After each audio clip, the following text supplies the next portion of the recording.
지금으로부터 8년 전 어느 신문에 났던 기사입니다. 충남 논산 경찰서는 할머니 댁에 놀러온 조카에게 망을 보게 하고 도둑질을 한 혐의로 41세 조모 씨를 붙잡았다고 하는 신문 기사가 나왔습니다.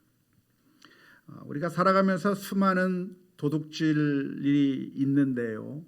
특별히 이렇게 도둑질하는 것이 기사화된 것은 그 내용이 특이하기 때문에 그렇습니다.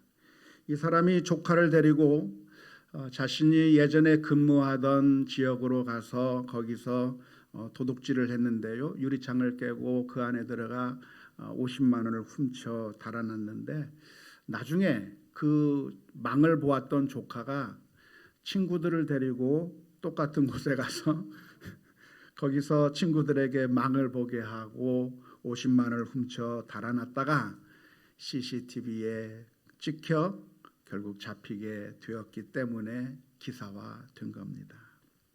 삼촌이 동생에게 도둑질을 가르친 것이죠.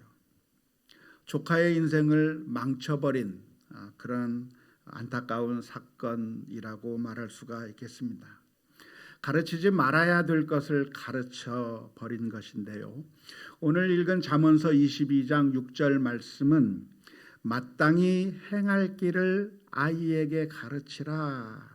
그리하면 늙어도 그것을 떠나지 아니하리라라고 말씀하고 계십니다. 이 말씀은 아이들에게 무엇을 가르쳐야 될 것인가? 마땅히 행할 것을 가르쳐야만 한다고 말씀해주고 있는 것입니다. 그래서 오늘 어린이 주일이기 때문에 특별히 우리 어린아이들에게 무엇을 가르쳐야 할까라고 하는 내용으로 함께 잠시 하나님의 말씀을 묵상해 보려고 합니다. 첫 번째로 왜 우리는 아이들에게 마땅히 행할 일을 가르쳐야만 합니까? 왜 가르쳐야 하는 것이죠? 그 이유들을 먼저 살펴보았으면 좋겠습니다. 그 이유 가운데 첫 번째 이유가 있다고 하면 그것은 인간은 천성적으로 악하기 때문입니다. 사람은 어떤 존재인가? 착하게 태어나는 것이 아니라 중립적으로 태어나는 것이 아니라 태어날 때부터 악하게 태어난다고 하는 것이 성경에서 가르쳐주고 있는 내용입니다.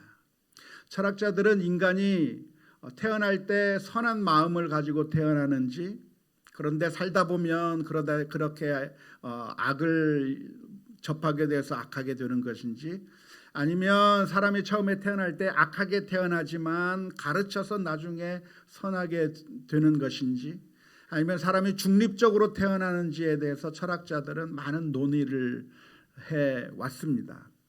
하지만 성경에서 가르치고 있는 사람의 모습이 무엇이냐면 성경에서는 태어날 때부터 악하게 태어난다고 하는 것이 성경의 가르침입니다. 그러니까 우리 인간은 가만히 놔두면 무엇이 나오게 되어 있을까요? 악이 나오게 되어 있습니다. 가르쳐주지 않아도 욕하는 것부터 배우고 가르쳐주지 않아도 탐욕을 부리게 되는 것이고 가르쳐주지 않아도 미워하고 시기하고 질투하는 것을 먼저 배우는 것이 우리 인간의 모습입니다.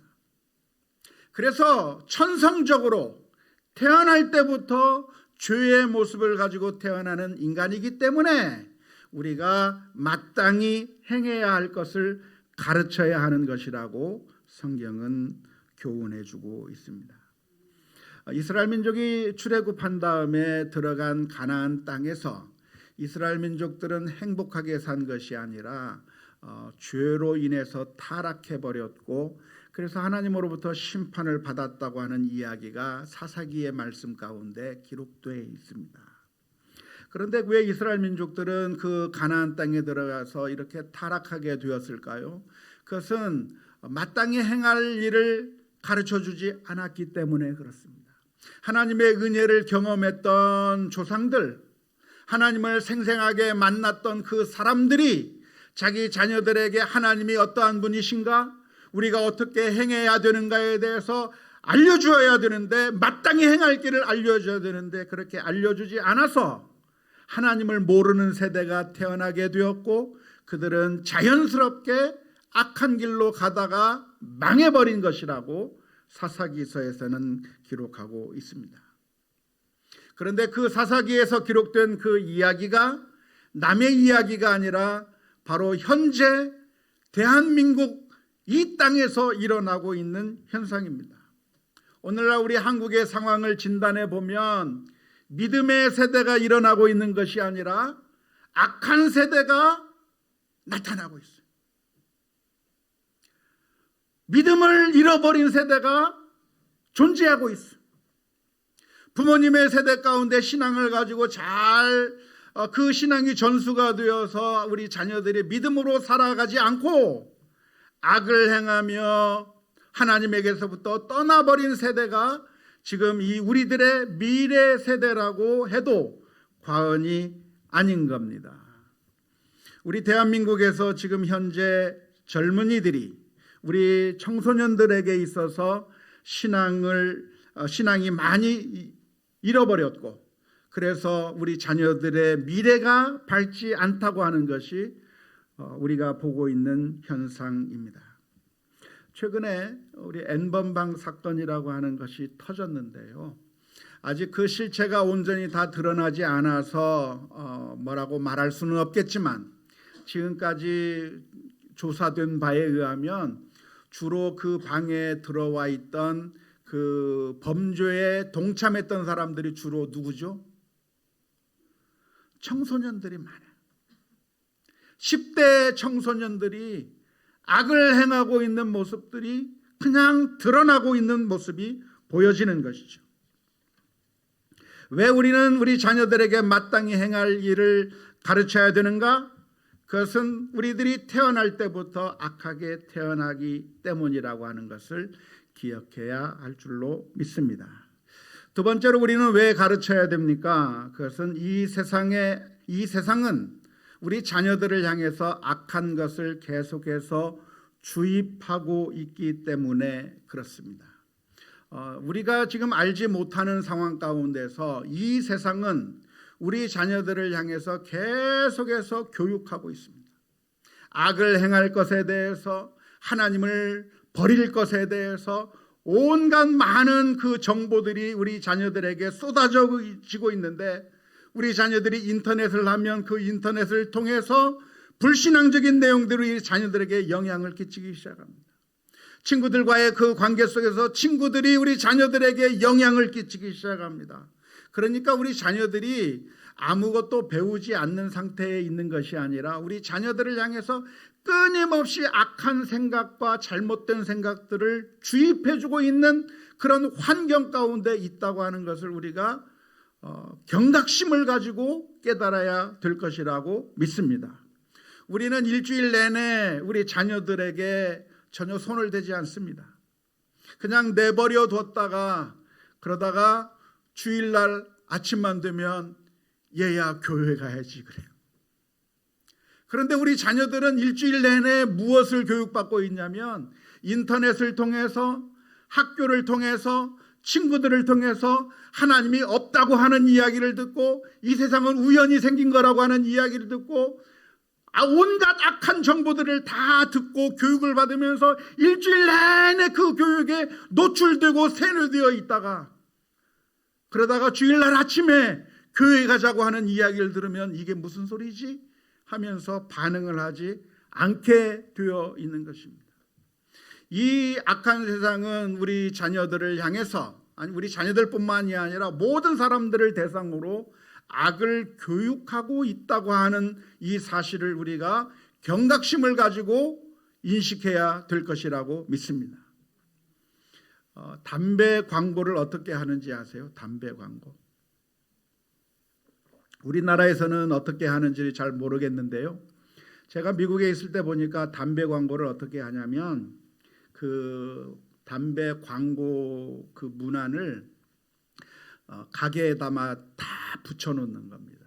다 붙여놓는데 어디에 붙여놓냐면 그 편의점 들어가면 편의점 들락날락 할 때마다 바라볼 수 있도록 그 담배 광고를 붙여놓는데요. 어디다 붙여놓냐면 사람의 눈높이에 붙여놓은 것이 아니라 밑에 붙여놨어요. 밑에. 왜 밑에 붙여놨을까요?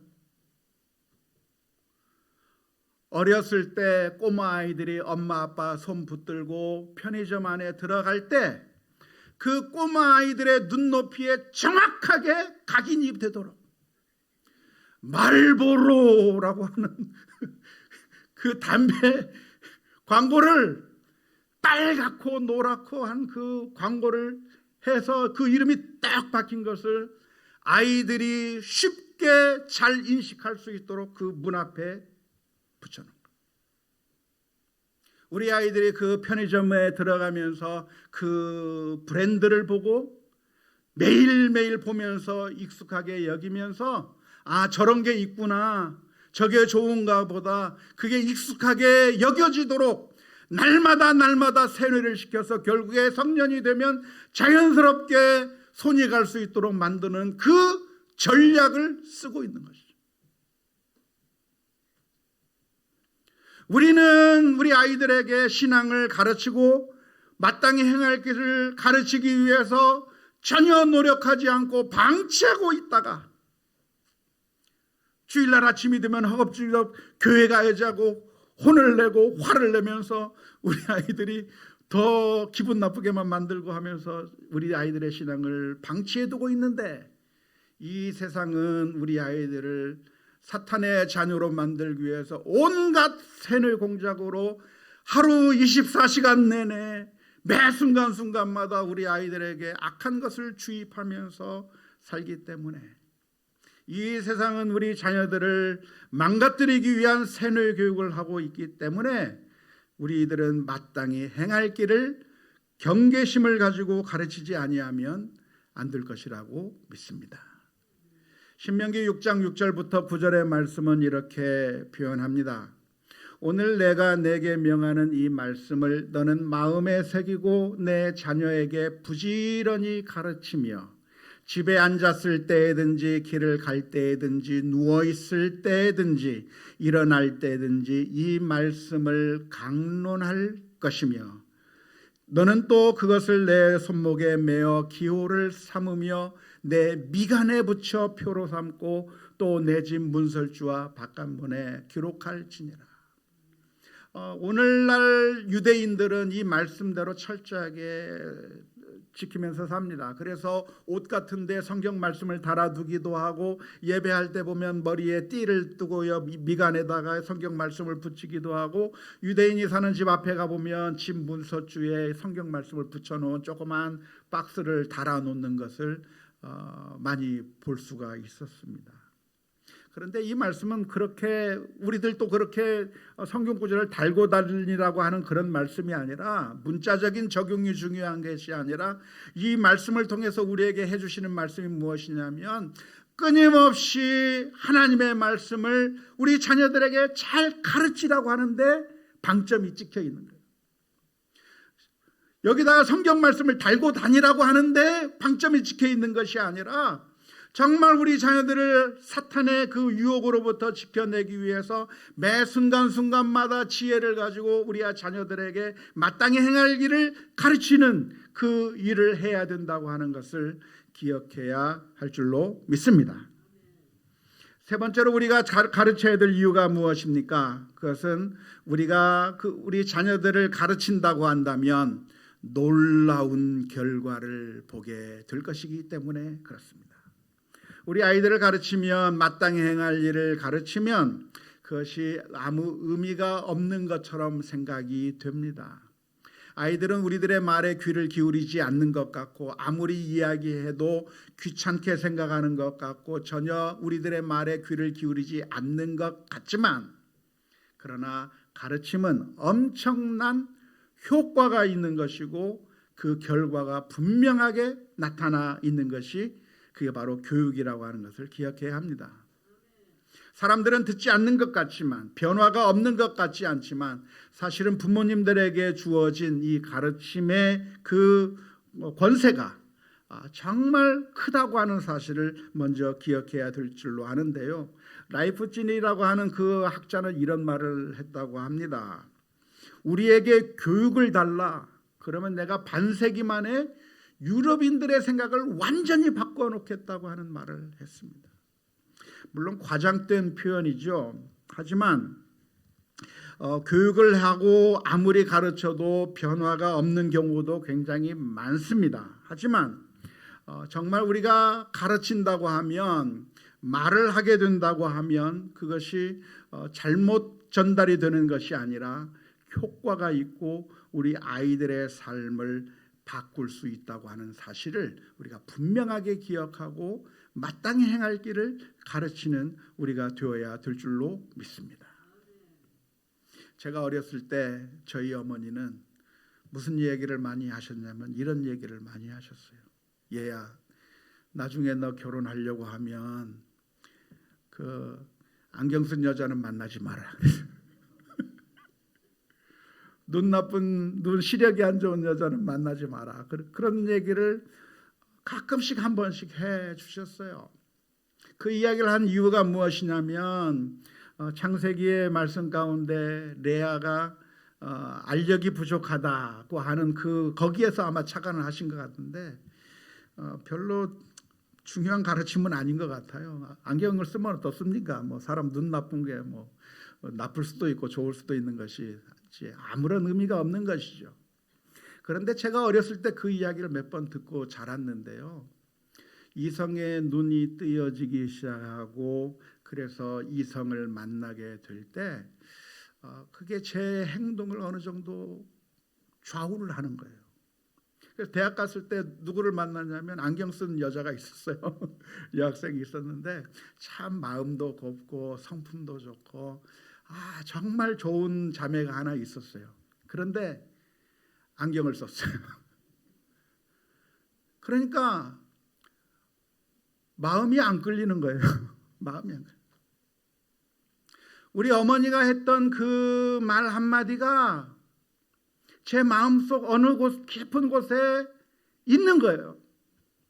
아무런 효과가 없는 것이 아니라 사실은 어마어마한 영향력을 미치고 있는 것이고, 내가 했던 그 말 한마디, 행동 하나, 아니 우리가 말했던 것보다도 내가 행동했던 것들이 우리 자녀들에게 엄청난 영향을 미치고 있는 것이죠. 나중에 우리 자녀들이 크고 나면 이 아이들이 정말 어쩜 그렇게 아빠를 똑 닮고 어쩜 그렇게 엄마를 똑 닮았는지 참 놀랄 때가 많이 있잖아요. 20년, 30년간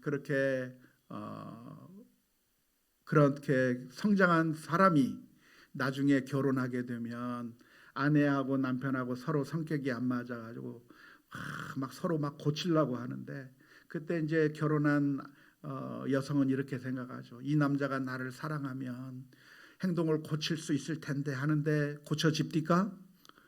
안 고쳐져요. 왜요?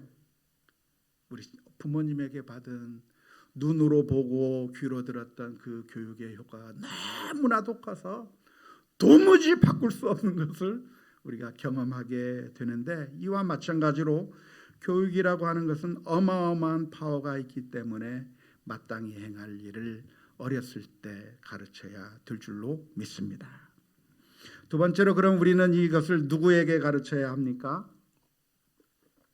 마땅히 행할 길을 가르치라고 했는데 이것을 누구에게 가르쳐야 되는가?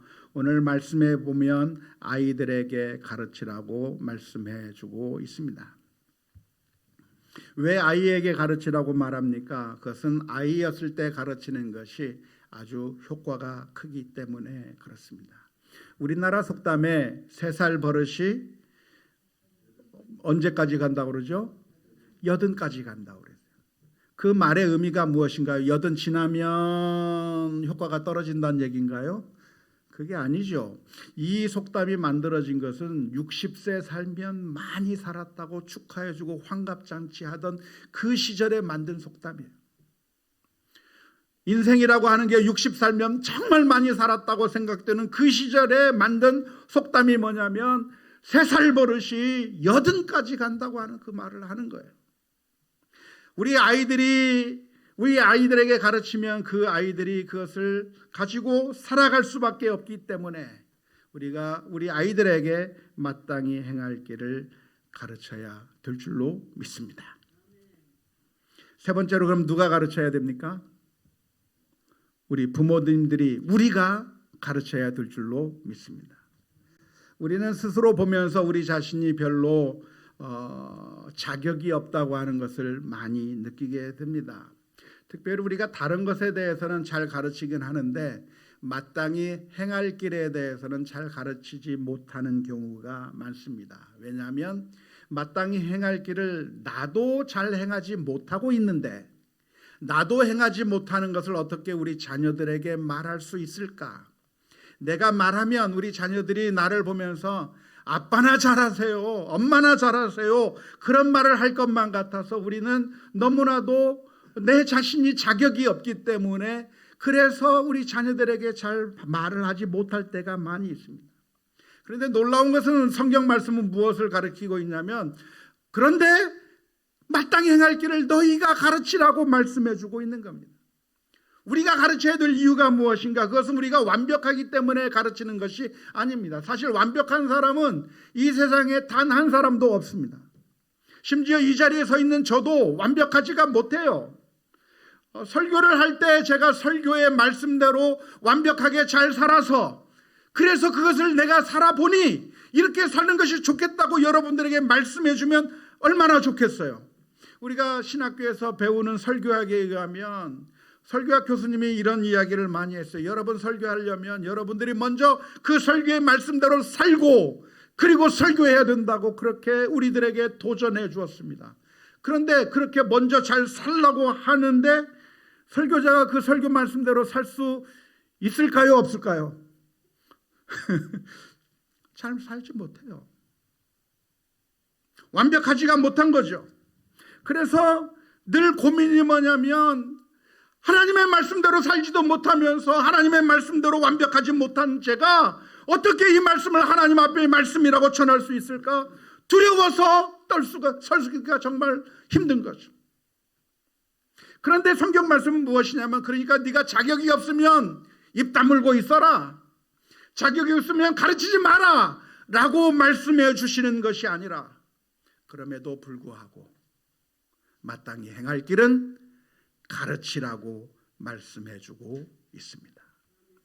만일 우리가 완벽해야만 가르칠 수 있다고 한다면 우리는 그 누구도 가르칠 수 없을 것입니다. 사도 바울의 경우는 이런 말들을 많이 했습니다. 고린도전서 4장 16절 말씀에 보면 그러므로 내가 너희에게 권하노니 너희는 나를 본받는 자가 되라 그랬습니다. 고린도전서 11장 1절 말씀에서도 내가 그리스도를 본받는 자 된 것 같이 너희는 나를 본받는 자가 되라고 말씀하셨습니다. 빌립보서 3장 17절의 말씀에서도 형제들아 너희는 함께 나를 본받으라 라고 말씀했습니다. 이 말씀을 보면 바울 사도는 완벽한 사람 같아요. 그렇게 생각이 되십니까?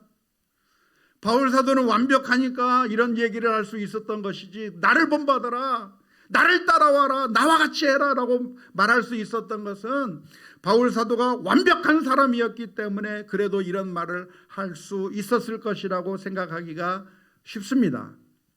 하지만 바울 사도도 얼마나 연약한 사람이었는지 몰라요. 사도행전에 보면 바울 사도가 선교 여행을 하러 가는 도중에 선교사들하고 같이 팀을 이루어서 마음을 같이 해서 복음을 전해야 되는데 선교사들 사이에 분란이 일어났어요. 그래서 마가와 헤어질 수밖에 없는 그런 상황에까지 이르게 되었다고 하는 것이 사도행전의 말씀이에요. 품고 포용하고 인내하고 같이 맞추면서 선교사역을 한 것이 아니라 서로 마음이 분란이 되어서 헤어질 수밖에 없는 그런 연약한 존재가 누구였냐면 바로 사도 바울의 모습이었습니다. 뿐만 아니라 로마서 7장에 보면, 이건 학자들마다 의견이 좀 다르긴 합니다만은 로마서 7장의 고백을 저는 그게 사도 바울의 고백이라고 보는데요. 거기서 뭐라고 얘기하냐면 내 마음 한구석에서는 하나님의 뜻대로 살고 싶은데 그렇게 살지 못하는 나 자신의 이 육신의 그 연약함 때문에 괴로워하는 모습이 로마서 7장 말씀에 기록되어 있는 것이죠. 나는 정말 하나님의 뜻대로 살고 싶지만 그렇게 살지 못하는 나 자신을 보면서 오라 나는 곤고한 사람이라 누가 이 사망의 몸에서 나를 건져낼 것인가 라고 하는 그런 정말 안타까운 고백을 할 수밖에 없는 것이 바로 우리 인생들의 모습이라고 말할 수 있습니다. 하지만 그런 모습이 있기 때문에 가르치지 못하는 것이 아니라 놀랍게도 바울 사도는 교회를 향해서 말하기를 여러분 나를 좀 본받으세요. 예수님을 믿지 않는 사람이 있다고 한다면 여러분 나와 같이 되기를 바랍니다라고 그렇게 이야기를 했는데 그렇게 말한 이유가 무엇이냐면 그것은 바울 사도가 완벽해서가 아니라 사실은 사랑의 마음이 있기 때문에 그런 이야기를 하는 겁니다. 사랑의 마음이 있다고 한다면 그 사람이 정말 바른 길로 가기를 원하는 마음이 있기 때문에 이렇게 한번 해봐라고 말할 수가 있는 것이죠. 마치 조그만 꼬마 아이 앞에서 갓난아기 앞에서 부모님이 그 아이를 보면서 얘야 이렇게 한번 해봐 이렇게 한번 해봐라고 말하는 것과 같아요. 잼잼 한번 해봐 곤지곤지 한번 해봐. 너무나도 사랑스럽기 때문에 이 아이가 조금이라도 변화될 것을 바라는 마음으로 이렇게 한번 해봐 저렇게 한번 해봐라고 하는 그런 부모의 마음을 가지고 우리 이 바울 사도가 교회를 향해서 말하는 겁니다. 바울 사도가 완벽하기 때문이 아니라 정말 이 교회가 하나님의 말씀대로 살기를 원하는 마음이 있기 때문에 나를 좀 내가 했던 것 좀 한번 따라서 한번 해보라고 이야기하고 있는 것이고 우리 부모들도 완벽하기만 한다면 말할 수 있는 것이 아니라 완벽하지 못해도 우리 자녀들을 향해서 마땅히 행할 길을 가르쳐야 되는 것이죠. 학창시절에 공부하시던 생각을 해보면 선생님이 가르쳐주는 것보다 오히려 친구가 가르쳐주는 것이 머리에 쏙쏙 더 잘 들어온 경험이 있으실 겁니다. 그런 경험을 해보셨습니까? 선생님이 앞에서 수학 문제에 대해서 열심히 설명하고 이 문제는 이렇게 해서 이렇게 풀으라고 해줘도 이해를 못하는데 친구한테 옆자리에 앉은 친구한테 도대체 저거 어떻게 푸는 거야? 왜 저렇게 되는 거야? 하고 물어보면 그 친구가 이건 이렇게 해서 이렇게 되는 거야 라고 설명해 주면 그 친구가 설명해 주는 것이 훨씬 더 이해가 잘 될 때가 있어요. 왜 그렇죠? 왜냐하면 선생님은 모든 것을 다 알고 있기 때문에 그 학생이 고민하는 것을 잘 몰라요. 이미 학생이 고민하는 문제는 초월한 지 오래됐어요. 선생님은 더 중요한 게 더 많아요. 그래서 선생님의 시각에서 가르치다 보니까 이 아이는 도무지 이해를 하지 못하는 거죠. 하지만 옆에 있는 동료는 무엇이냐면 바로 자기가 고민했던 문제, 자기가 넘어졌던 바로 그 부분에 있어서 왜 여기서 실수가 나왔고 왜 여기서 잘못됐었는지 경험했던 그 경험을 가지고 이것 말이야 이거 이렇게 풀이하면은 이게 망가지는 건데 그게 아니라 이렇게 해야 되는 거야 라고 이야기하면 그게 훨씬 더 잘 들어오는 거죠.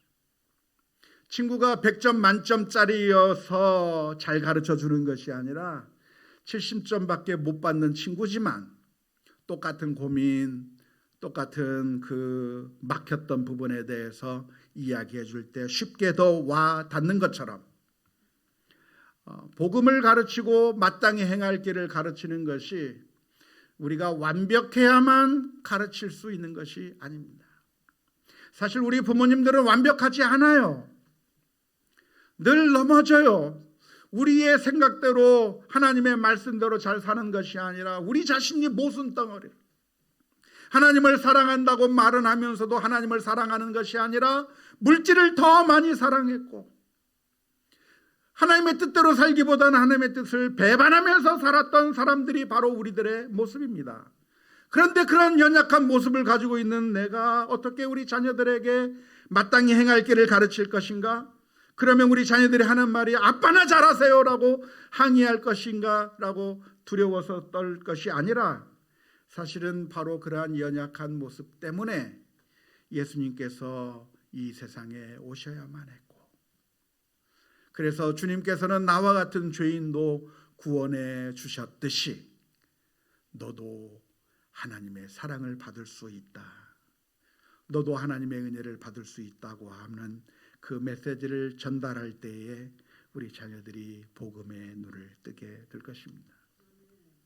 종종 우리는 바리새인들처럼 행동하면서 마치 내가 완벽한 것인 양 위선적인 모습을 보이고 자녀들을 비난하고 책망하면서 그래서 마땅히 행할 길을 가르친다고 생각하는 경향들이 많습니다. 그러면 우리 자녀들은 그 부모의 위선적인 것을 너무나도 잘 알기 때문에 반발할 때가 너무나도 많아요. 하지만 우리는 복음 앞에 서야 하는 것이고 무릎을 꿇고, 그리고 우리 자녀들에게 마땅히 행할 길을 알려주어야 합니다. 이 말은 그냥 선생님들처럼 이야기하라고 하는 말씀이 아니라 그 아이들의 눈높이에 맞춰서 우리가 무릎을 꿇고 그 아이들의 말소리에 귀를 기울이고, 이 아이가 무엇을 원하는지, 무엇에 괴로워하고 있는지, 이 아이의 관심이 무엇인지 눈높이를 맞춰야 되는 거예요. 안타깝게도 이 세상은 아이 하나를 잡기 위해서 담배 광고를 위에 붙이는 것이 아니라 아이의 눈높이에 맞게 그 광고를 밑으로 내리는데, 우리 크리스천들은 그 아이들의 눈높이에 눈을 맞추는 것이 아니라 똑바로 서서 아이들이 무슨 소리를 하는지 듣지도 않고 외면하면서, 그래서 결국 우리 아이들을 잃어버릴 때가 얼마나 많은지 몰라요. 사랑하는 성도 여러분, 이번 어린이 주일을 맞이해서 아직도 우리 자녀들이 어리다고 한다면 계속해서 하나님의 말씀으로 이 아이들을 사랑으로 품으면서 가르쳐 줘야 할 것이고, 이미 장성한 자녀들이 되었다고 할지라도 마땅히 행할 길이 무엇인지 소개하는 가운데 이 수많은 사랑이 많은 사랑하는 우리 자녀들을 하나님에게로 인도하는, 주님께로 인도하는 놀라운 역사가 나타날 수 있기를 주님의 이름으로 축원합니다. 우리 주님께서는 우리에게 어떻게 대해 주셨습니까? 우리 주님께서는 저 높고 높은 보좌 위에 앉으셔서 그냥 그곳에서 팔짱 끼고 여기까지 올라와 보려면 올라와 보라, 그렇게 말씀하신 것이 아니라 주님께서는 저 높고 높은 보좌 위에서 우리들의 눈높이에 맞추기 위해서 인간의 몸으로 입고 이 땅에 오셨습니다. 우리의 문제를 해결하기 위해서 베들레헴으로 오셨고 마구간으로 오셨고, 우리의 죄를 해결하기 위하여 십자가까지 지시면서 우리에게 놀라운 사랑을 베풀어 주신 줄로 믿습니다. 우리의 힘과 능력으로 할 수 없기에 주님 앞에 날마다 간구하면서 우리 자녀를 주님께 맡기고 하나님의 그 말씀들을 잘 전달하여 하나님의 백성이 되게 하는 놀라운 역사가 각 가정들마다 넘쳐날 수 있기를 주님의 이름으로 축원합니다.